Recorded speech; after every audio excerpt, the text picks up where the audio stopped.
akadeemiline 5 minutit on ka üle läinud. Tere päevast, mina olen Arnika. Meil on täna Järva valla muuseumidee, juba siis 3. muuseumidee teine päev on 9. september ja meil toimub või õigemini hakkab toimuma siin nüüd Järva valla taskuhäälingu avalik lindistus.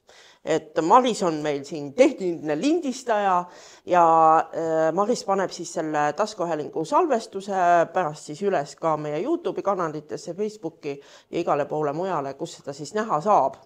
Ja kuna tegelikult terve meie selleaastane muuseumidee on pühendatud ka liikumisaastale, siis täna on siis minu külaliseks kohaliku piirkonna üks suurimatest liikujatest Reimo Kaasiku ja räägimegi liikumisest. Kusagil 4-5 aastat tagasi ma käisin kohtumas Viljandi pensionäridega ja selles kambas oli seal ka üks eakas kehakasvatuse õpetaja ja siis tema rääkis, kuidas ühe vanemaealise inimese hommikud peavad algama. Et kõigepealt tuleb juba voodis pikutades hommikul hakata sirutama ja jalgu kõverdama ja siis vaikselt võib ennast istukile voodi peale ajada, aga püsti peal tõusta ei tohi, sest kõik tasakaaluorganid vajavad harjumist selle seisukorraga ja enne püsti tõusmist tasuks endale elu uuesti sisse puhuda ühe väga lihtsa harjutusega, nimelt peopesad vastastikku, võite kohe järgi ka proovida ja pihkusid hõõruda nii kaua, kuni käed lähevad soojaks. Nii, käed ju liiguvad juba kõvasti, eks ole, siit igalt poolt on pinges ja lähevad kõvasti soojaks. Nii, aga nüüd ei tohi ikka veel püsti tõusta voodist, vaid tuleb ette võtta järgmised hästi tähtsad organid, need on meie kõrvalestad. Ja siis neid kõrvalestu, kas siis koos 2 käega mudida või ühekaupa. Nii kui kõrvad on läbi muditud, siis ei tohi ikka veel püsti tõusta. Siis tuleb järjest läbi mudida käed.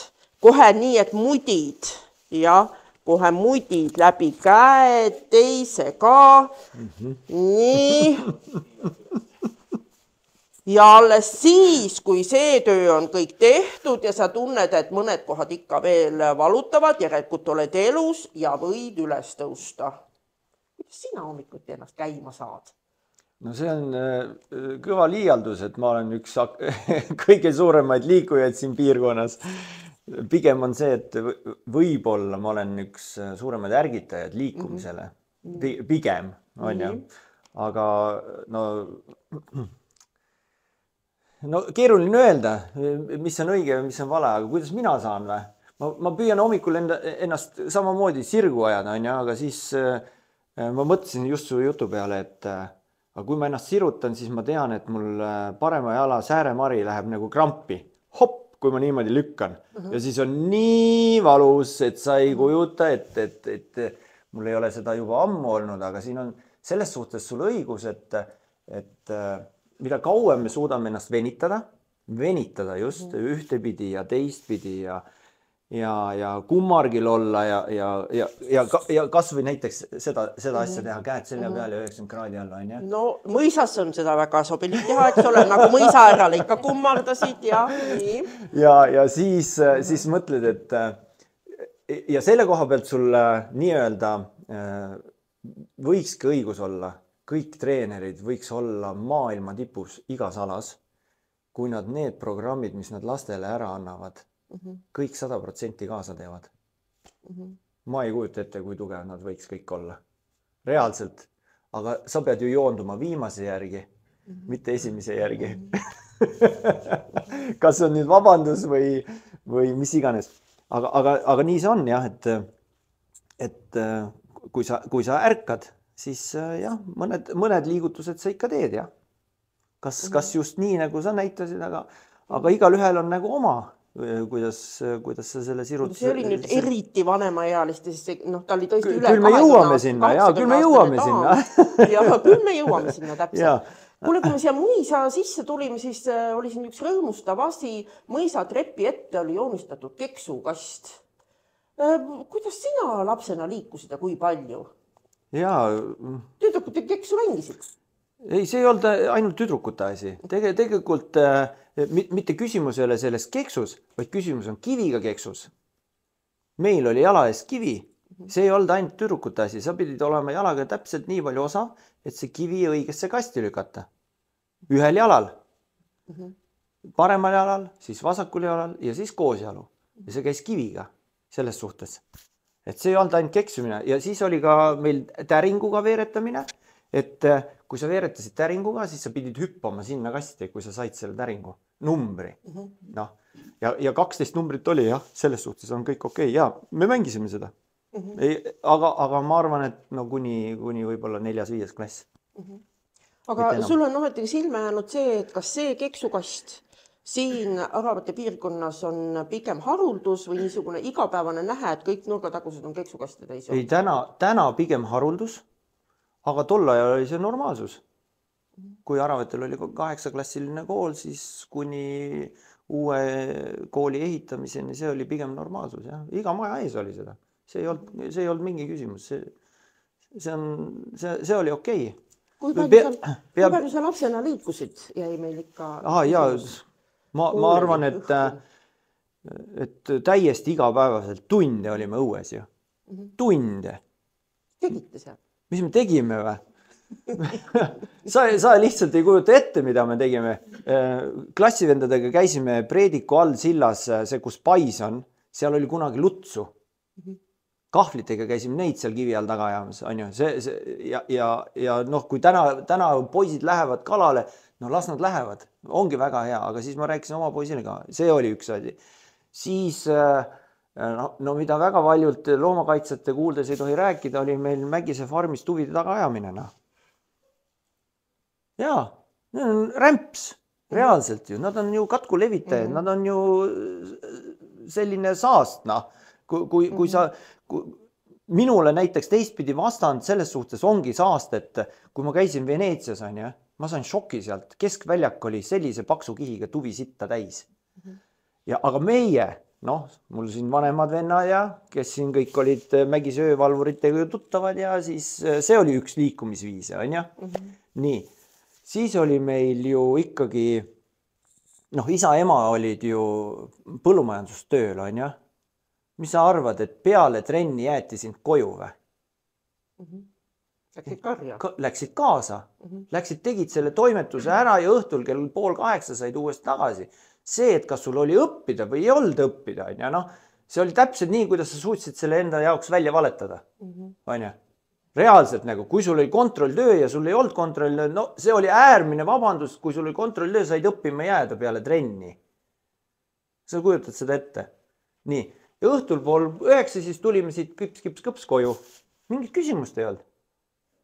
Ja siis meil oli 2 võrkpalliväljakut Aravetel. Üks oli kooli juures ja üks oli siin Kurisoo pargis. Ja need platsid olid õhtuti niimoodi täis, et igal platsil oli 2, 3, 4 võistkonda. Aga ühel pool oli 6. Mitte ei olnud nagu rannavolles meil täna, et 2 või 4. Meid oli 6. Kas kujutad ette? Kujutan. Noh, ja meil võrkpalliplats oli Aravete kooli ees seal tänase lipumasti taga. Nii. Ja see oli nagu igapäevane suvine tegevus põhimõtteliselt. Noh, pluss kaasa arvatud Tebel peale kooli juunikuu, on ju, tööpuhkelaager. Pool päeva 8-12. Siis tublimad pered võtsid siis neid peedipeendraid, kapsapeendraid, on ju, suvi läbi kõblada. Nii, parimad pojad said siis hobusetalli 5-6 klassist omale suvetöödaks hobuse. On ja? Mida ma ei kujuta ette, tänane 5-6 klass poiss suudaks rakendada, ütleb nii. Nii, ja kõik muu, väga palju asju erinevaid, noh. Sõna otseses mõttes, ma isegi, kui ma nagu mõtlen, siis me teenisime tegelikult ju poiste ja noh, vähem tüdrukuid, aga poistega selles suhtes juuli-august ju Aravete kolhoosis taskuraha. Kes ostis siis suvetöö eest endale ratta, suurema juba, on ja, või siis ma ei tea, mis iganes, kellel mis unistus oli, on ja, aga me ei käinud üheski spordilaagris suvel. Me olime heinateol, need 4-kandilised pakid, kuni 50 kilo üle rinna heinaküünis, on ju, ja neid heinaküüne oli siin ju laiali, igal pool palju, on ju, ja pluss septembrikuuni välja, kuni põhk ka veel. Täna seda enam ei tehta. Ütleme, TPL-i siiski tehakse, aga need tööd on nagu veidikene teise iseloomuga ja on palju norme ja seadusi, mis nagu ei lubagi enam nii palju teha, nii palju tõsta ja paljude töödega tegeleda. Aga mis trennis sa käisid? Mina või? Mul oli nagu väga raske trenni pääseda.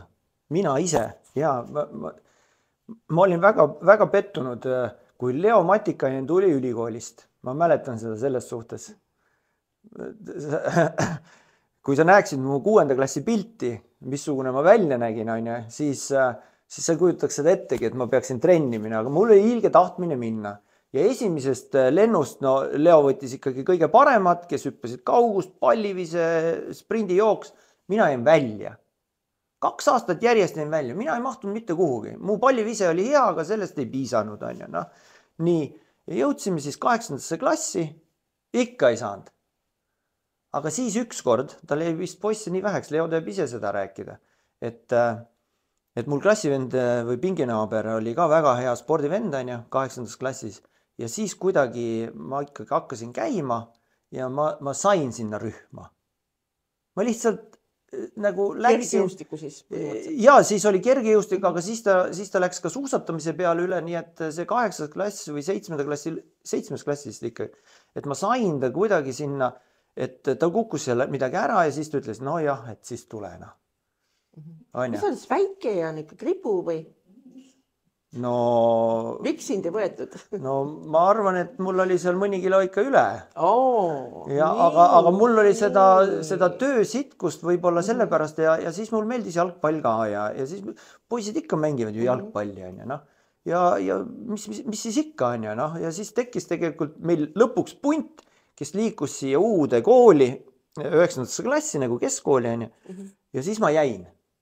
Aga siis Leol ei olnud ka nagu enam paremaid, noh, halvimatest parim, See on hästi öelnud, halvimatest parim. Jah, aga sealt see nagu tuli ja sellepärast oli, et 7. 8. klass, et kui peale trenni 4:30, noh, kohe peale kooli oli trenn, 4:30 tuled koju, 4:30 läksid isa ja ema vasiklauta tööle. Kõpsna. Mis sa siis teed? Kesk on vanem kui meie. Nii et ja siis oligi niimoodi, et läksid. Midagi teha ei olnud. Isegi see kujunes normaalsuseks, mõnes mõttes. No ma arvan, et selle aja noored olidki väga palju niimoodi seotud, need asjad, ega teisiti ei olnud. No nii, nüüd halvimatest parim pääses trenni. Kuidas see trenn sulle mõjus? Sinu kehakaalule, olekule, milline sa keskkooli lõpus välja nägid ja mis siis sai? No ma olin ikka väga hea, ikka tõsiselt hea. Mul oli üle keskmise.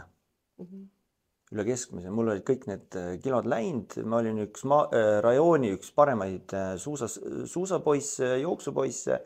Meil oli väga hea punt koolis siin. Me panime nii-öelda rajooni tasemel teatesuusad kinni. Järva-Jaani, Koeru, Aravete, Jäneda olid väga kõvad suusakantsid.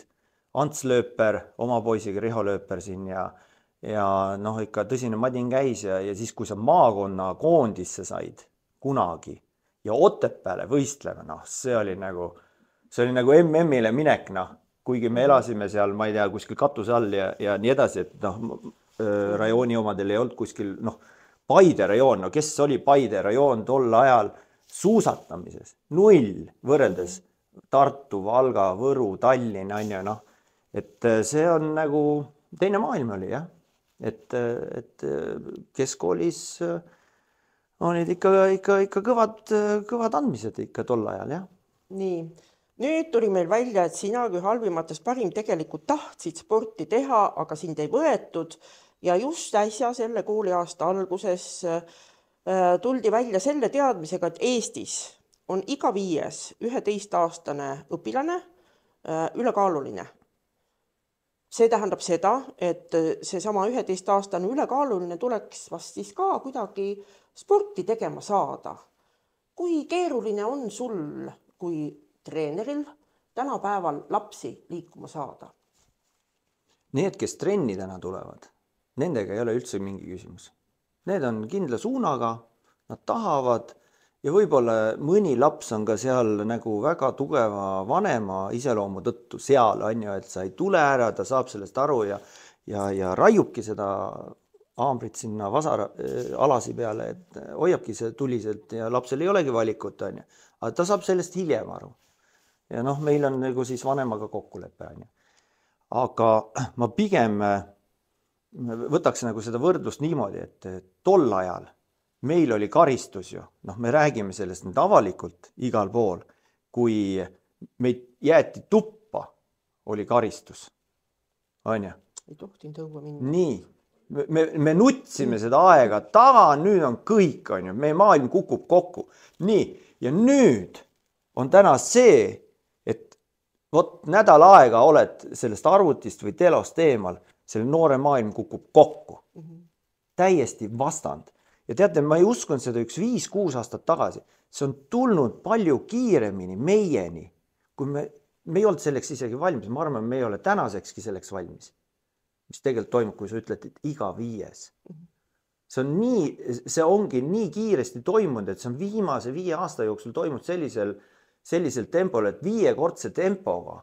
Ma mäletan, kui ma rääkisin kunagi Järvamaa spordiliidus sellest, et võib juhtuda nii. Ja tegelikult see on nii kiiresti jõudnud meieni, et see on lihtsalt, kuidas ma ütlen, et imeks pandav natukene, aga see mentaliteedi muutus on jõudnud just ka maale. Me räägime ikka maaregioonist, on ju? Et kui me lootsime, et see jääb kõik linna piiridesse, ei, see on kõik siin meil täna käes, on ju? Ja minu mõte on nagu see, et mida ma ka olen maininud, siin on nagu 2 erinevat generatsiooni nüüd. Et üle 40-sed, kes on midagi hammustanud eelnevast ja teavad, mis on pingutamine, ja siis on need nüüd alla 40-sed, kes on olnud nagu selle heaolu otsingus. Nüüd me nii tahaks olla. Aga nüüd, mis see annab, on ju? Ja nüüd on need samad lapsed, on need esimesed, kes lähevad apteeki. Ja suures plaanis on ravimitööstusi maailmas number 1. Palju õnne. On ju? Ja me suudame seda toetada. Aga see on puhtalt teadlikkus nüüd nendel vanematel, et ta ei saa jääda sinna diivanile. Kui laps ütleb, ma tahan õue minna, siis vanem on see, et ei saa öelda, ma ei viitsi. Et mine ise. Nüüd on need võtmekohad nendes ütlustes, mis tagasiside me lapsele anname sellele liikumisele. Kui sa rõhutad seda, et on liikumise aasta, kõik nii edasi, siis mul on üks näide nagu selles suhtes võtta just sama Keidi Kaidi näolt, et 2 aastat tagasi oli meil siin Jüri ja teate jooks Kaalepist Aravetele. Et isa, me lähme siis starti, kui sa ka tuled.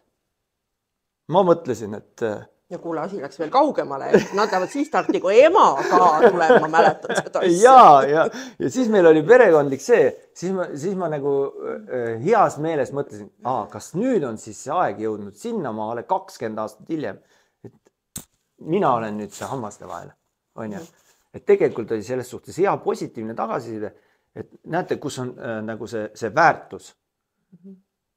Nii kaua võtab sellel aega ja nüüd on see, et kas vanemad annavad alla, või nad nüüd ei anna alla, on ju?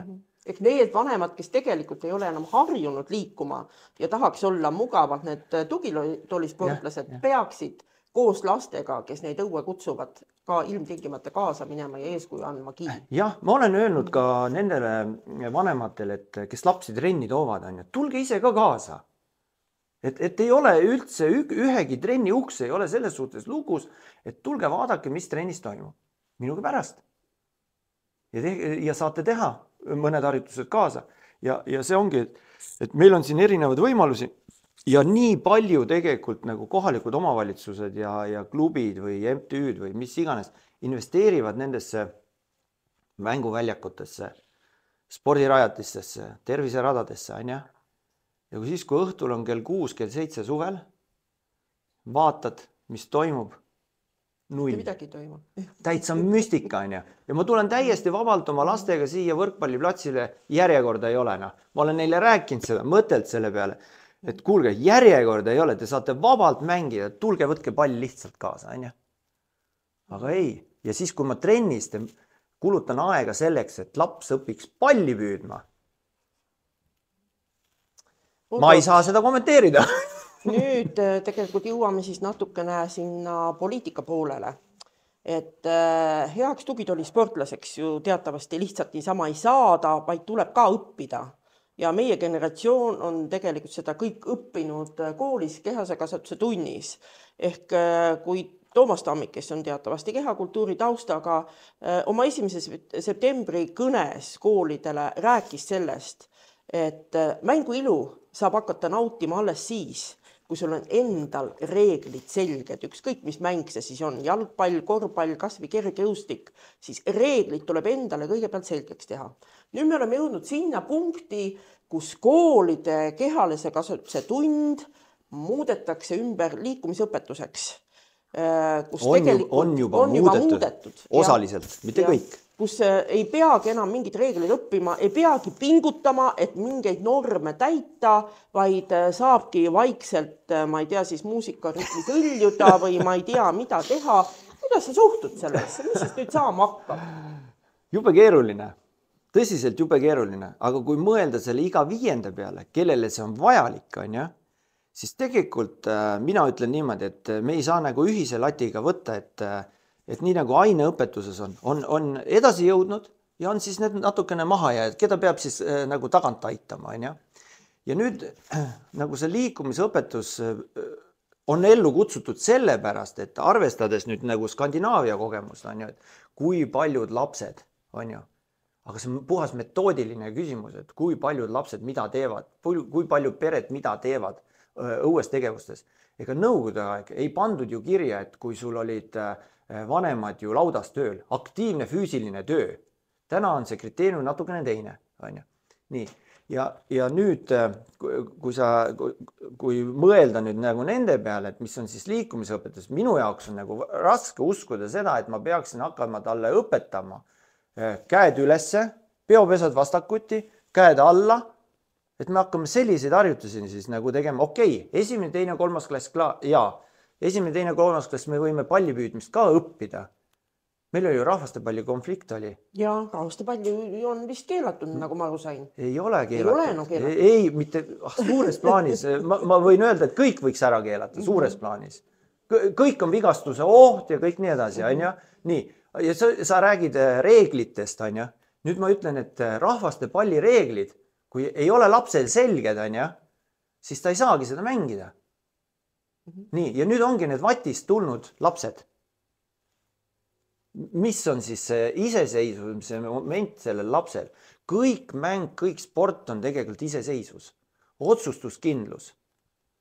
See on nagu see moment, et need on need reeglid, et jah, sa tead, et kaugushüppe tõuke alalt sa ei saa sealt nagu seda sentimeetrit nagu varastada, on ju?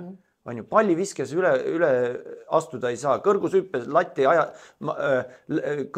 ei ole lati alt läbihüppamine, on ju, ülehüppamine on ju, noh, kõik sellised asjad. Mõni kuuleb esimest korda seda asja, nii et see on nagu see koht ja siis kindlasti on nagu oluline, et see kehaliskasvatustund haaraks kõike. Nüüd taandub nagu see liikumisõpetus sinna. Mis me siis nagu anname teha? 15 minutit käimist, kõik oskavad või? Nüüd küsimus on selles, kuidas käia, missuguse tempoga käia, missuguse läbima peaksid läbima. Kunagi ma mäletan seda, et iseenda näite pealt 8 korda tõmmata lõuga sai 3. Täna otsi ühel käel poisse, kes tõmbaks 8 korda lõuga üldse ühel käel. Isegi tänases spordis, kui ma vaatan nagu trennilapse, ongi ühel käel, midagi teha ei ole.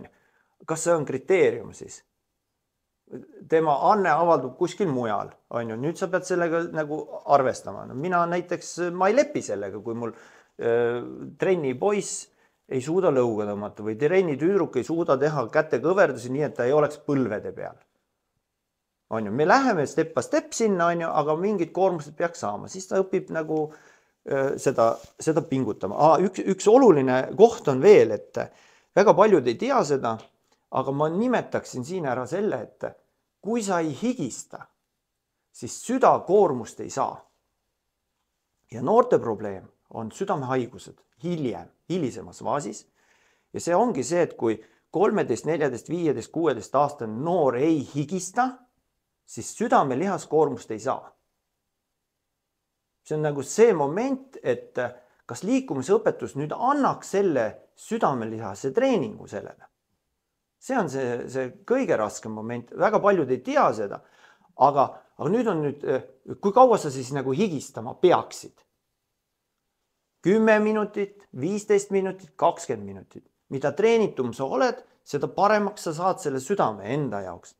Ja mida aeglasemalt nii-öelda südamelöökide arv on minutis, seda treenitum on sinu südamelihas ja seda parem transport toimub sul kogu organismis veres. Ja seda sa pead täna tegelikult selgitama liikumisõpetuses. See on tegelikult, sa tood inimese õpetuse osalised integreerid kehaliskasvatusega. Ja siis see noor hakkab aru saama, et kui mul 80 püsti seistes või 90 püsti seistes, on ja, siis midagi on valesti. Kui ma hakkan regulaarselt iga hommiku mõõtma oma pulssi, siis sa saad aru, kas sa hakkad haigeks jääma või ei hakka haigeks jääma. Nii et me võime tegelikult testi teha 6 sekundi jooksul, mis on sinu südamelöökide arv, korrutad 10, siis saad teada, mis sul on. Nii lihtne see ongi. Nii et tegelikult, kui räägitakse eriti maakoolides, et see koolitoiduna saadav üks sooja lõuna söögikord võibki mõnedel lastel jääda ainukeseks, siis tegelikult ka need 2 kehalise kasvatuse tundi nädalas võisid olla nagu niisugused ainukesed intensiivse liikumise perioodid ja kui need ka ära võetakse, et mis sest elus siis niimoodi tuleb, aga rääkisime juba tugitoolispordist. Me oleme siin nüüd juba natukene jututanud, teeme sporti ka natukene, püsti üldse tõusma ei pea.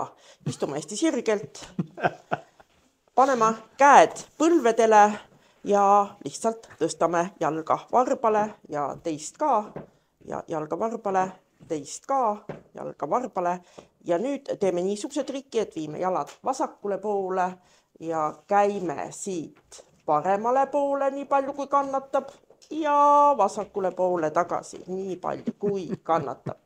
Ja veel kord nii ühele poole ja teisele poole. Nii, väga hästi saime liigutud, aitäh!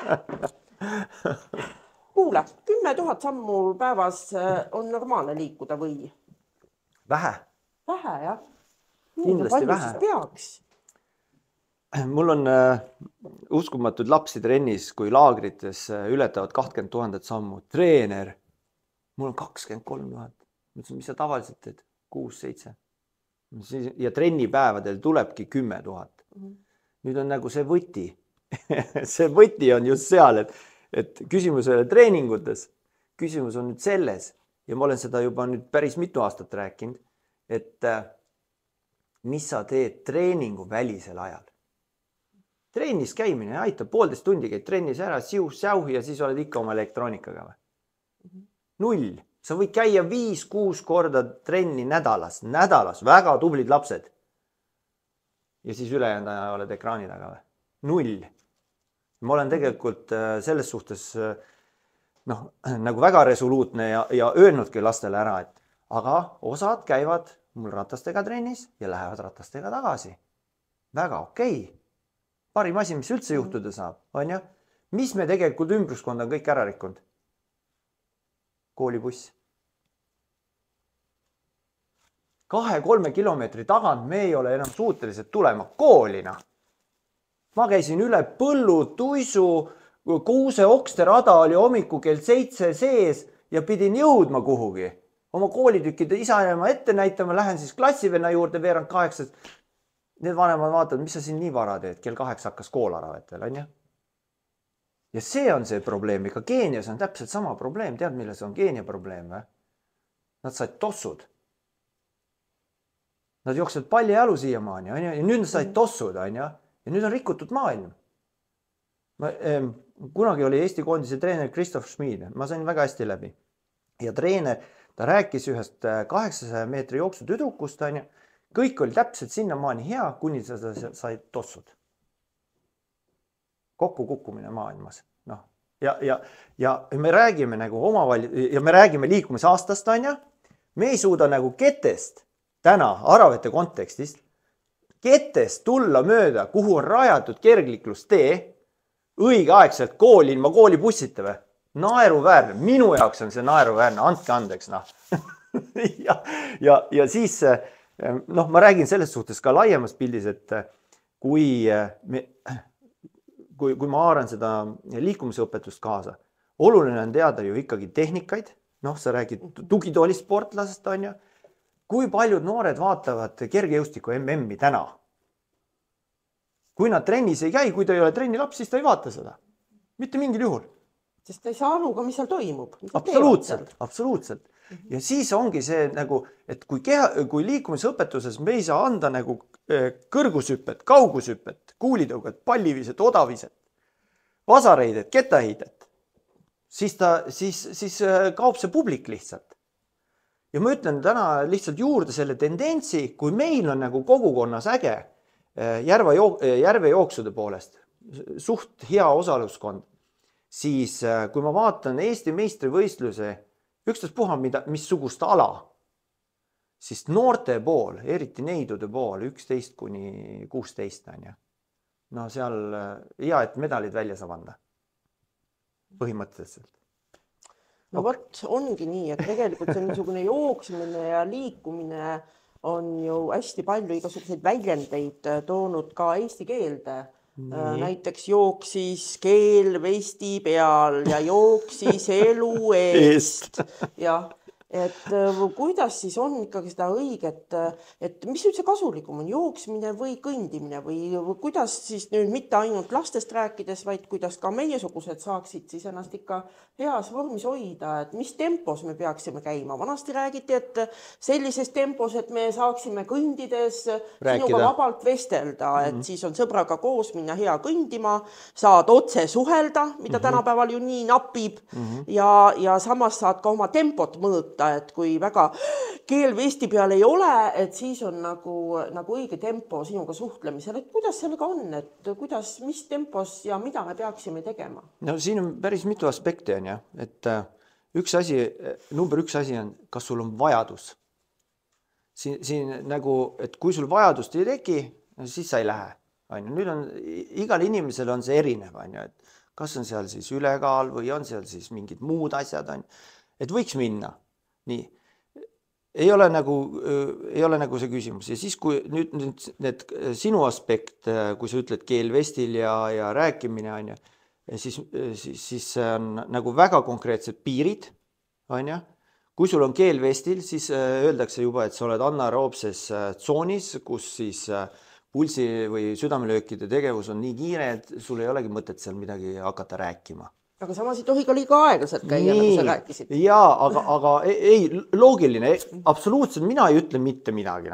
Inimene valib ise oma tempo lõpuks, on ju, ja siis, kui ta saab rääkida liikumise aeg, siis on aeroobne tsoon, on ju, ja see ongi kõige meeldivam tsoon, seda peaks kogu, mina räägin, treeningtsüklis olema sisuliselt 90%. See tähendab baas. Et kui sina hingad sisse välja, et sinu veri saaks hapniku rahulikult rikastatud ja transporditakse nagu kogu organismis ringi. See on nagu selle asja mõte. Siis sa tuled värskena sealt tagasi, sa oled laetud hapnikus, sul tuleb hea uni ja kõik on hästi. Mitte küsimus ei ole selles, et sa põletad seal rasva või mis iganes, on ju, aga nüüd ongi see intensiivsuse küsimus. Igaüks valib ise. Mina ei saa seda ette öelda. Kui ta tunneb, tahab kiiremini, mingu, on ju. Kui tahab aeglasemalt, siis teegu aeglasemalt, on ju. Aga üks asi tuleb kindlalt meeles pidada. Kui sa oled olnud palavikus, kui sul on selline näht ja sa mõtled, et ma lähen käin ainult, siis sa pead jääma nagu terveks. Ja terveks jäämine on nagu see, et peale palavikku on nagu reegel 5-7 päeva on 0 treeningut. Jah, sa lähedki õue ainult jalutama, aga sel juhul, kui sul üldse palavikku ei ole. Teine asi on see, et inimesed unustavad ära joomise. Puhas vesi. me otsime spordijooke taga, aga tegelikult võti on puhtas vees. Ja just nimelt. Ja eriti siis, kui sa oled haigusperioodil, on tee, on mesi, võid sinna tsitrust või mis iganes need imetaimed, mis meil ümberringi on siin, kõiki neid võib kasutada. See ei ole keelatud, aga peab olema joomine piisav, et siis sa suudad selle temperatuuriga või palavikuga siis nagu võidelda. Siis ma ütlen, et mis on palavik? Palavik on reaktsioon, organismi reaktsioon sellele võõrkehale, kes sul tahab sisse tulla. Ja nüüd ta võitleb, aga seal peabki olema see võitlus, et sa ei saa antibiootikumidega hakata seda nagu maha väga võtma ja suruma. On sellised momendid, kus sa pead seda tegema, aga üldiselt ei peaks seda tegema. Mina ütlen nii, põe läbi, rahu majas, vesi, rahulikkus ja siis hakkad uuesti treenima. Just noorte puhul. Sa ei saa noort tuua kooli ega kuhugi keskkonda enne, kui ta on konkreetselt terve. Ja see on see, et kui ta on sul haige olnud 2-3 päeva palavikus, see tähendab pluss 7 päeva anna talle juurde ja siis lähed taga kooli, lasteaed igal poole mujale. Nii, on öeldud, et kõige keerulisem on jõuda sealt diivanilt välisukseni. Just. Nii, Jaakene küll leppisin sõbrannaga kokku, jõudsin diivanilt välisukseni, tegin välisukse lahti, läksin õue ka, aga nüüd ei saa ju kohe hakata ometigi treenima. Et selle ühe pisikese etapi vist enamus inimesi unustab tegelikult ära. Et alguses tuleks ka natukene sooja teha, et jalad oleksid soojad, et ei juhtuks mingeid vigastusi. Need on eriti hüppeliigese piirkonnas nagu kergelt tulema. Mis sa soovitad? Mis on kõige lihtsamad, kõige vajalikumad harjutused, mis tuleks teha või niitada äkki? Vaata, sõna treening juba võib väga paljudele inimestele bloki ette panna. Eemale peletada ja kõik nii edasi. Et see ongi see, et kui sa lähed juba üle ukse läve, siis sa võtadki endale sellise rahuliku tempo, kus sa juba tunned, et sa saad hakata ennast soojendama.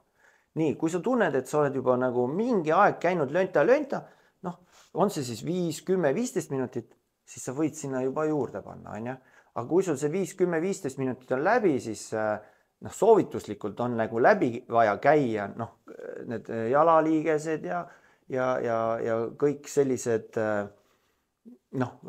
kerged võimlemised vaja läbi teha ja siis võib minna täiesti juba sellises tugevat treeningut tegema nagu. See on nagu see küsimus, Ja ma olen nagu kogu aja seda mõelnud, et ka oma trennilaste näitel on ju, et kui kasvõi ma ütlen, et näete, toimub näiteks orienteerumine, siis täna on mul buss tühi, aga kui ma panen jooksutreening metsas, siis ma võin veel mõne kaasa saada. Et nüüd on see keskkond, kuhu sa lähed, pigem. Et teed ukse lahti, oled trepikojas, lähen nüüd trepikojast välja välisuksele, näen, et vihma sajab, Issand küll, kui jamana. Kui tõesti kehv, aga vastupidi, kui sa oled juba selle ukse läve juba lahti teinud, siis ongi see, et õige riietumise efekt tuleb nagu siin välja. Ükski ilm ei ole ju halb ilm treeninguteks.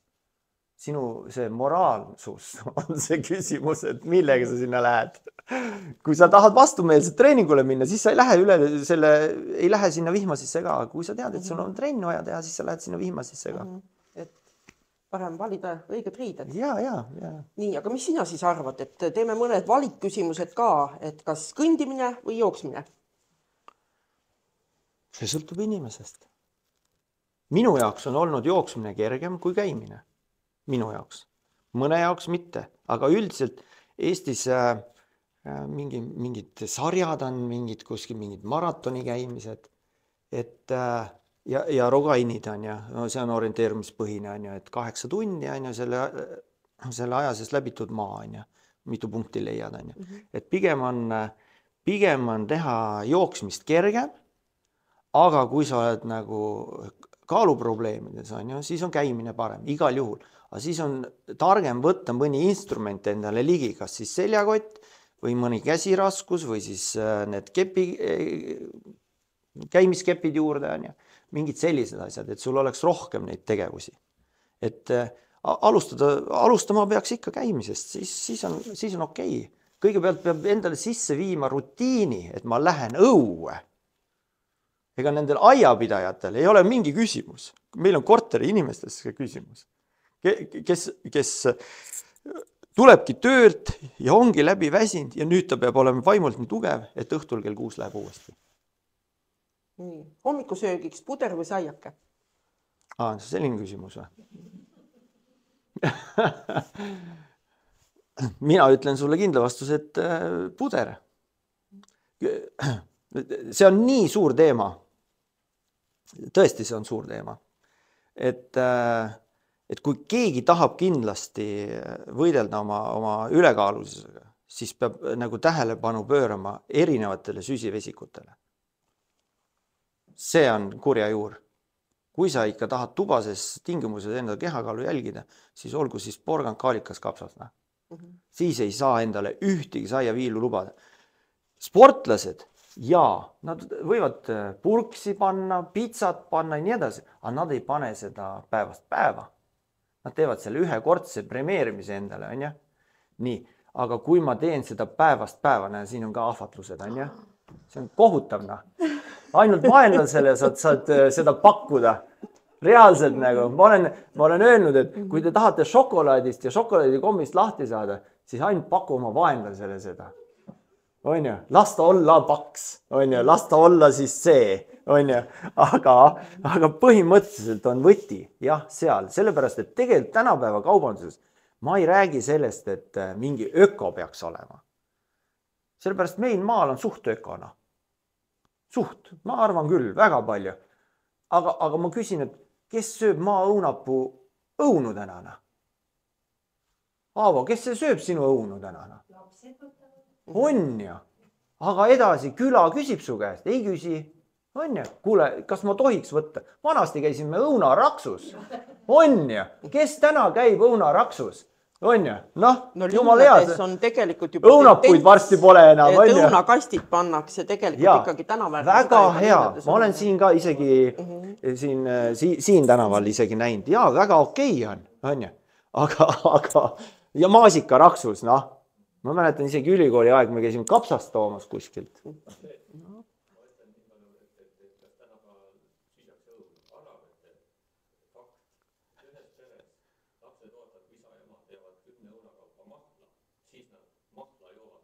Õuna ei söö. On ju. Ka näide, on ju. Siit tegelikult oli minu kohe järgmine võrdluspaar, et kas pärast trenni õun või apelsin? Apelsin on ikka väga keeruline. Reaalselt, see ei ole meie tsitrusvilina. Et õun on kompleks seal küll fruktoosist ja kõigest sellest, see on veidi leebem. Et see apelsin ei ole selle suhkrusisalduse poolest mitte kõige parem lahendus. Ja ma ei soovitaks kumbagi tegelikult peale trenni, vaid puhas vesi. Kui sa suudad, kui sa oled natukene higistanud ja sa tunned, et oled piisavalt soe olnud, siis pool liitrit vett esimese poole tunni jooksul ja sa katad selle vajaduse kõik ära ja sa ei tahagi mitte midagi tegelikult. Mul on tegelikult hea näide jälle täna võtta seda, et kuidas ma vaatan, kuidas mul tüdrukud lähevad reisile. Lähevad, toovad vanaema käest porgandi, teevad endale valmis. Nad ütlevad, et meie ei saa osta seda 15 eurost seda paganama sandwichi või mis seal iganes on ju pakutaks. Nad võtavad selle õuna ja porgandi ja nad veavad selle õhtusse välja sinna, kuhu nad maanduma peavad. Siis ma mõtlen, okei, ma isegi ei kommenteeri täna enam, ma paar aastat tagasi kommenteerisin neid asju ja nagu ikka nõudsin, et nii võiks olla. Siis ma täna lihtsalt vaatan kõrval, ma täitsa imestan. Täna räägin lihtsalt sellest avalikult, kuna neid siin ei ole. Et mul on hea meel tõdeda seda, et teatud momendid on nagu paika läinud. Et kui palju, ma võtaks ka selle porgandi, teate, minu lemmik on Eestimaa tomat. Ma ütlen teile seda, et see on reaalselt asi, mida ei saa mitte millegagi asendada, mitte millegagi. Ja seal, kui sa küsid selle saia ja asjade kohta, et valik on selles suhtes, et täna sepik on ka parem kaerasepik, on ju, igal juhul, kui see röstsai, noh, või see valge sai nagu, on ju, ja lastele maitseb, kuna ta on magusapoolne ja kõik nii edasi. Aga kui ma juba, see on nagu see teadlikkuse tase peres, et kui ma ei too seda saia lauale, siis ta ei otsi seda. Tal ei ole seda vaja. Nii, nüüd sa võid vastu küsida, no, miks ma räägin sellest toitumisest või tunde rääkida. Me rääkisime ju ülekaalulisusest. Ja nüüd ma ütlen, et ma räägin võist kui sellisest, taluvõi, ma ei räägi margariinidest. Kõik on rasvaine, mõeldakse, et see on rasvaine, aga nüüd taluvõis on 82% rasv. Ja nüüd vaadake, mis on margariinides rasv ja mis on margariinides veel juurde pandud, on ju? See sama taluvõi rasv on meil looduse poolt omastatav, pluss, et ta annab meile lisaressurssi päevaseks energiaks. See taluvõi ei tule siia. Ei tule. Näe, see tuleb siia. See tuleb siia kohe, ühe hetkega, 2 ampsu ja sul on siin juba 1 lusika täis, on ju? Taluvõid sa võid rahulikult süüa ja ta läheb ja annab sulle selle energia. See ei anna energiat. Võiga sepik on ka täitsa absoluutselt, igal juhul. Ja viimane sõnade paar, uisutamine või suusatamine? Ei, seal ei ole vahet. Seal ei ole vahet. Mina kasutan treeninglaste juures igal võimalikul moel uisutamist. Ja suusatamine on talvel üks liikumisviise. Ma ei võta seda eraldi, me räägime küll suusatamisest kui spordialast, aga suures plaanis, nüüd selles liikumisõpetuse plaanis, on ta on talvel üks liikumisviis ja pane suusad alla ja mine. Ja sul on parem selles suhtes loodus liikuda piisavalt palju lumega, on see hea, nauditav. Aga kui sa lähed nagu sellise pooliku lumega nagu sinna, siis sa ei pruugi seda naudingut saada. Ja no ma kujutan ette, kui ma panen su suuskadele talvel, et me võime siis uuesti teha talvel õues kuskil sinuga, mis tunde sa saad sealt. No ma kujutan ette, mis sa teed seal. Aga põhimõtteliselt minu jaoks ei ole vahet. Oli meil sa valgustatud suusarata kohe kõrval, nii et ei ole häda. Ja uisutamisest ma mõtlen kogu aja seda, et ma naudin koos lastega seda, et kui on lumetu talv ja novembrikuus tuleb klaas, jää, on ju, ja selline 2-3 senti ja uisk annab. Mitte midagi ei juhtu, sügise jääga ei juhtu mitte midagi. Ma ei taha propageerida seda, et võiks vara minna, aga sügisel jääg annab igal juhul, ta on elastne võrreldes kevadise jääga. Ja me siin mõned treeningud oleme ka Ravajärvel teinud, kus tuli natukene, jäime natukene hiljaks, tuli lörtsi peale, ei olnud nii hea teha, aga täna on näiteks sellised asjad olemas, et suusasaapa otsa saad panna pikad uisud. Ja, üliäge. Siin ei ole vahet, tee mis tahad. Sa võid võtta, kui sa võrdled rattaga või võrdled ennast mingi paadisõiduga või ma ei tea, sa võid ju võrrelda ennast ka mingi ratsutamisega. Siin ei ole vahet. Küsimus on ainult selles, kui kaua sa viibid õues. Et tegelikult me seal ukse taga natuke enne me rääkisime ka sellest, et ega siis selle kehalise kasvatuse tunniga ei olegi nii sama lihtne, sest kui me tahamegi õpetada kõrgushüpet, siis see ju nõuab teatavaid vahendeid, et see oleks ohutu, peavad olema matid ja pehme maandumine nõnda nimetatud. Aga tegelikult tänapäeval ju on juurde tulnud palju niisuguseid uusi spordialasid. Siingi pargi all märkame, saab ketta golfi mängida ja üldse väga palju arrastatakse golfi. Nüüd jõudsime nende samade matkauiskudeni Iisraelini ja tegelikult ju populaarsed matkavahendid on ka need vanad Soome kelgud, aga matkakelgud on nüüd natuke teistsugused. Laia tallaga. Jah, täpselt, et ka need samad matkakelgud ja siis need laiade kummidega rattad. Fatpeigid. Ja siis need tasakaalurattad ja igasugu toredad asju on leiutatud, et tegelikult ikkagi lapsed tuua sealt ja üldse inimesed tuua kodudest välja. Milles siis nüüd häda on? Kas me tutvustame neid toredad asju lihtsalt vähe või kas need uued asjad, et inimene tahab ju pidevalt midagi uut saada, kas need uued asjad siis ei too inimesi liikumise juurde? Ei pruugi tuua. Meil on ühiskonnas läbi jooksnud juba võt see sama pikaajaline lõhe, kui siin nii-öelda nõukogude aeg ära lõppes, kus oldi väga palju füüsilises töös. Siis nüüd enam ei olda füüsilises töös. Okei. Aga teine asi on see, et kui me võrdleme nüüd Skandinaaviat, kus ei ole olnud sellist ühiskondlikku korda ja käskivas viisis, et nüüd teeme Spartakiaadi, siis seal on traditsiooniks reedel ära, pühapäeval tagasi, matkad. Aga see on 50 aastat olnud, 60 aastat neil niimoodi olnud, Meil ei ole seda olnud ja 20-30 aastaga ei teki traditsiooni. Ja nüüd on see, et kuidas nüüd suudame nagu võimendada seda, et kuulge, see on hea, on ja. Nüüd inimene on karilooma, samasugune kariloom nagu kõik teised, tahab olla kuskil kuuluv, on ja. On üksikuid indiviide, kes jooksevadki metsa ära ja lähevadki, on ja. Nii, aga tegelikult on see pundis tegemise rõõm, on ja. Nüüd, kas hakkavad käima need pundid koos? Mis nad siis nagu teevad? Ja see on traditsioon. Ja seda ma ei saa öelda, et see on nii keeruline. See tuleb perest peresse.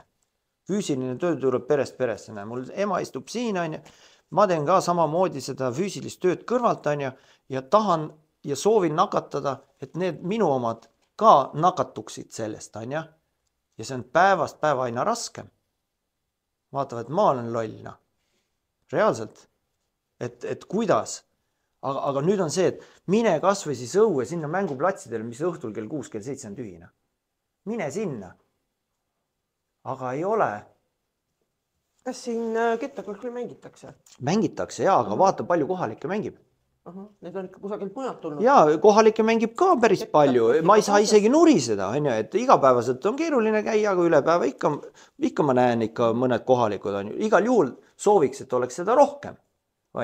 Igal juhul. Aga mõnel ei ole seda tehnilist võimalust ja kui sa vaatad paganama pihta see sama, kõik need tehnilised varustused, nagu üle pea hindega juba, et kas ma lähen ostan ketta, golfi ketta 25 euroga või? Ja siis lennutan ta sinna võpsikusse, kust ma teda enam üles leia. Jaa, aga seal on üks hea eelis, Kui sa tund aega juba oled ära otsinud, siis sa oled oma piisava koormuse kätte saanud. Kuule, me oleme täna siin ühes vahvas ruumis. Agavete muuseum ise ütleb, et see on neile niisugune esimene ja harukordne näitus, mis on siia püsti pandud ja siin on 2 ühte nagu tüdrukut nende piltide peal, kes kannavad kummalisel kombel sinuga sarnast perekonnanime. On või? Jah, reaalselt aga sina ütlesid, et sa pole ka näed, seda pilti pole näinud ja seda pilti pole näinud. See on siis nüüd Keidi ja Kaidi saavutuste näitus. Minu mäletamist mööda olid nad õige pisikesed, kui sa nad tõstsid sinna suusaraja otsa peale. Et kuidas see juhtus, et ikka kõik sinu pere 4 last on suusatama hakanud? No, eks see oli natukene juhuste kokkulangevus. Ja ettevõtja, kui ma tol ajal olin nagu väga kõva. Pidasin endast kõvaks, ega kas ma olin kõva, ega kus ma tean seda. Aga siis mul oli ainult talvel aega. Reaalselt nagu. Ja siis oligi nii, et see oli lihtsalt proovimise teena. Mul oli aega, pakkisin asjad, läksin nendega lihtsalt välja ja vahet ei olnud, mis saina. Aga eks see oli see proovimise tee, aga mis sa ikka proovid? Vaata, nüüd on see alateadlikkuse moment juures, et ma olen proovinud ise suusatamist, ega ma olin suht A-koondise lävel, kui ma kunagi tippsuusatamist tegid. Ma lihtsalt ütlen vahel, et kui tuleb 3 lumetut talve ja Tartu maraton on sinu test, koondisse on ju, ja teda ei tule, siis on kõik, noh, siis on sinu maailm nagu koos on ju, siis löödki käega nagu. See oli 90ndate alguses nagu.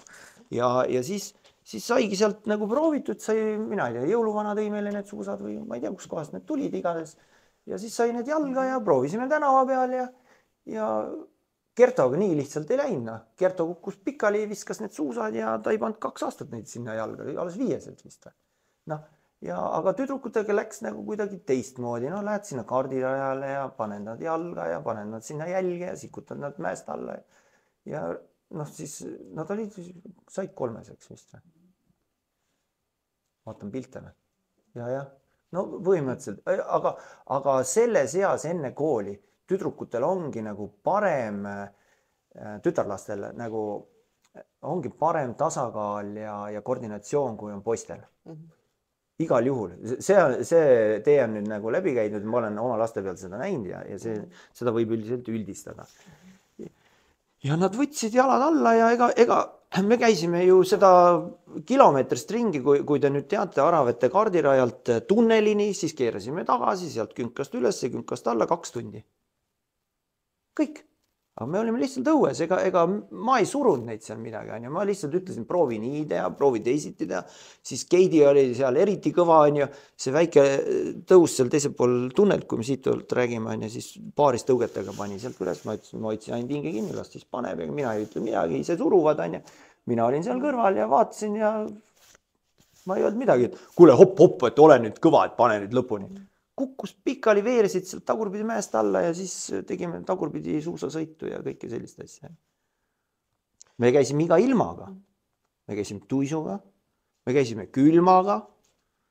Ma läksin ükskord Aravete poodi peale siis, kui õhtul tulime sealt, ma mäletan, mingi -17 oli. Meil siin tuttav Toomas Siir ja kõik teavad. Ka tegeles suusatamisega ja nii edasi, mis asja, ma sain taga poes kokku, kus sa tuled, mis sa teed siin lastega. Ma ütlesin, aga näe, riided on seljas, kas sa näed, nutavad või? Ei, riided on seljas. Olime paksult pammustitega ja tegime tunni aega ringi ära, tulime tagasi, kõik oli tipp-tapp. Ja sealt tuleb, no see oli kuidagi intuitiivne. Ma ei ütleks, et ma võtsin nad 3 aastaselt, ma hakkasin regulaarselt treenima, et nüüd lähme olümpiale ja just on ju. Ja mõni võibki rääkida, et teostab oma neid unistusi laste peal, on ju. No mul ei olnud mõtteski, reaalselt mul ei mõtteski. Lihtsalt läksin, mul oli fänn, me lobisime, me laulsime seal, igasugust asju tegime. Kuule, nüüd on oma 20 aastat juba mööda läinud sellest 3 aastast. Kas sa tead või aimad, mis tundega nad nüüd sinna igapäevasele suusarajale lähevad? No kuna nad läksid ka ülikooli, nüüd peale gümnaasiumit, siis ma arvan, et see iseseisvumise protsess nende tüdrukutega on võtnud päris piisavalt kaua aega. Aga mul on hea maal, et nad sinnagi nii on jõudnud, et see on nagu päris äge kõrvalt jälgida. Nad on väga, täna on nad ikka väga kohusetundlikud, aga jälle poiste ja tüdrukute erinevus. Nad võivad treeningu ajada selle sekundi ja meetri lõhki. See on hullus. See on nii suur hullus, et piirab nagu seda looduses olemise fantaasiat, mina ütlen nii. Aga nad on väga kohusetundlikud. Nad lähevad sinna, kui nad on terved, ma ei oska sulle öelda emotsiooni, ma vahest ei näe nende sisse, kuigi ütleks, et tunneks oma tüdrukuid piisavalt, aga see on nagu kindlasti mingis mõttes nagu isiksuse kasvamise protsess. Me ei ütleks, et me teeks nagu tippsporti, vaid pigem ma jälgin teda täna natukene teistmoodi. Et mis ja kuidas? Mind vahetevahel sportlaste kommentaare kuulates jääb kummitama mõte, et mis neil eestlastel ometigi viga on, et kas see on meie tagasihoidlikkus, et tihtipeale me nagu läheme osalema, aga enamasti me ei lähe võitma. Ja kas sinna taha mitte ei jää meie suured tulemused, et see lihtsalt ongi nii, et tore, tulin siia ennast proovile panema ja võistlengi iseendaga. Kas see on õige või peaks olema siht silme ees ainult esimene ja mitte sammugi tagasi? No see on nagu selline häälestatuse küsimus on ju. Seda on uuritud mitmeti, kui siin 40-50 aastat tagasi olid nagu kõva sportlane, siis sinu resultaat sõltus 80% füüsisest ja 20% vaimust. Täna on kõik see pahupidi, et kas sa oled täna vaimult valmis 80% ja sinu resultaati mõjutab 20% füüsis. See on seal maal. Ja, miks see nii on? Aga kõik see meie ümbruskond on sedasi välja ulatuvalt kasvanud nagu ja sa pööradki neid nii-öelda tähelepanu kõrvale juhtivaid aspekte nii palju ja siis sa pead endale kogu aeg korrutama. Esimene, võidan, ma ei tea, olen parim on ja suudan sisendada.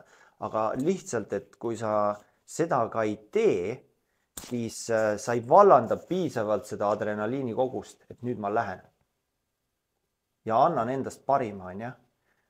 Sa ei pea alati häälestama ennast võitjana, on ja, aga lähen annan endast parima, et kuidas see nüüd välja tuleb, on ja.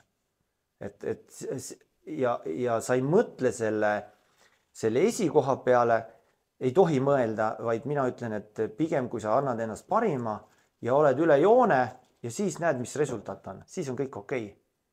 Aga kui sa lähed nagu midagi panema, siis mõtled üle, väga kerge on see psühholoogiliselt ja siis ei tule mitte midagi välja. Me oleme näinud neid, me oleme väga palju näinud. Me viimase kergejõustiku MM-il nägime odaviskajat. Kõik, see lihtsalt ülemõtlemise koht. Mitte midagi muud. Ja, vähem, mitte midagi välja ei tulnud. Üks katse oleks võinud, jah, et üks katse oleks võinud õnnestuda, aga lihtsalt, et kui sa lähed nagu panema, vahet ei ole, mis ala see on, siis ebaõnnestumine on juba ette kirjutatud. Aga see on puhas selline, vot see virvar, mis sul siin kõrvade vahel nagu käib. Ja. No nii, tänase saate jooksul rääkisime päris palju niisugusest rahvaspordist ja nüüd jõudsime tippspordini välja.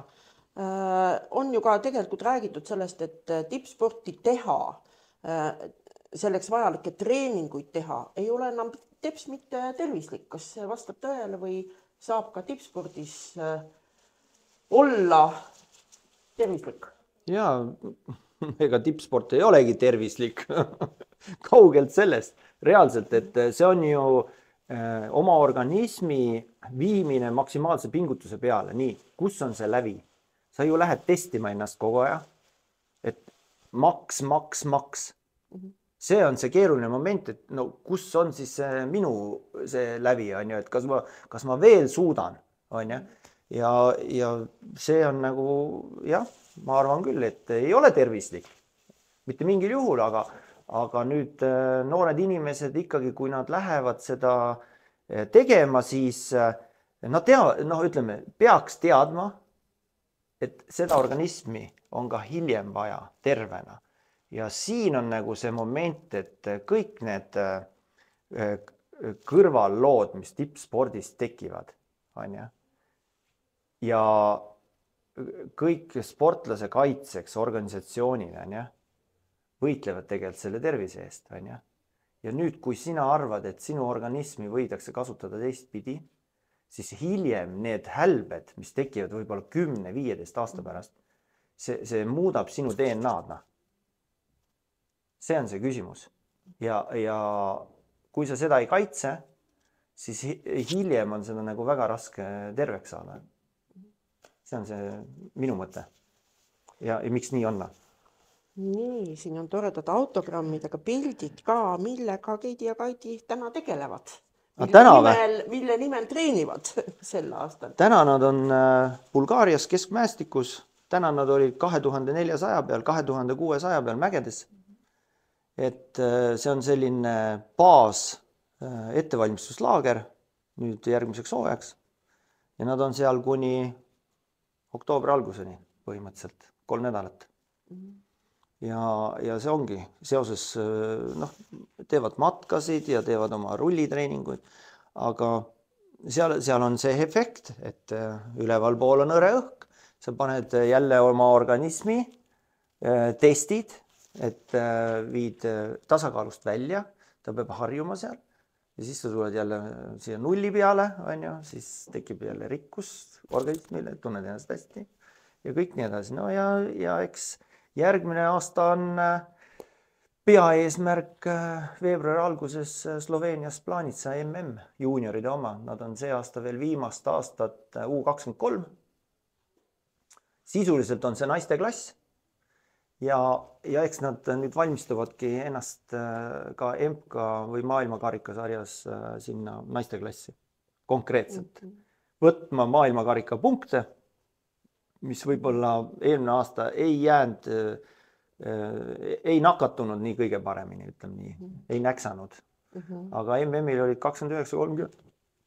Nii et see annab nagu selles suhtes nagu häid märke. Selleks valmistuvad. Ja ega siis midagi, kui võtame tänase saate kokku, tahame soovida, et noored võimalikult palju liiguksid, et need, kes pööravad pea peale koolielu puudutavaid küsimusi, tuleksid ometigi mõistusele, et nad ei töötaks Eesti rahvale vastupidises suunas, et meie toit oleks võimalikult tervislik, et me suudaksime teha need 3 sammu sealt diivanilt selle välisukseni, võtta sõber kaasa, minna liikuma ja vanematena usaldaksime ka oma lapsi treenerite kätte, et neist võib-olla teha tippsportlased, kui seda teha targalt, selgub, et polegi nii hullu. Ei ole keeruline, jah. Nii et aitäh kõigile kuulajatele ja ka täna vaatajatele ja kohtume järgmises saates.